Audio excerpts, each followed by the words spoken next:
Today we're going to be looking at a hole saw kit. In this video, I'm going to show you what comes in the package. My husband is going to demo it for you, and then we're going to give you our honest opinion.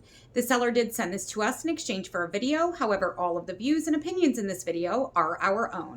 This set includes 6 hole saws from 3/4 of an inch to 2 inches. It also includes a 1/4 inch mandrel and a 7/16 hex mandrel. We're going to take a look inside this case.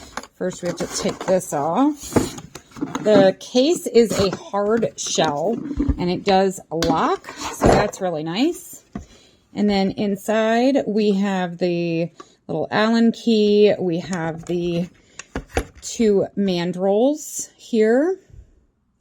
And then we have the 6-piece hole saw kit. These are quite heavy, and they are also quite sharp. So you unscrew that there so that you can get this screwed onto here.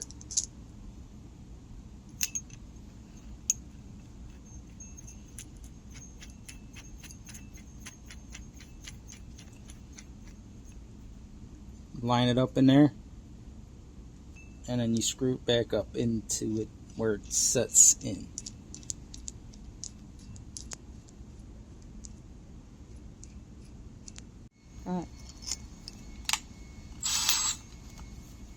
If you are using a cordless drill, please make sure your battery is charged because the first drill did not have enough battery and we had to get a different drill.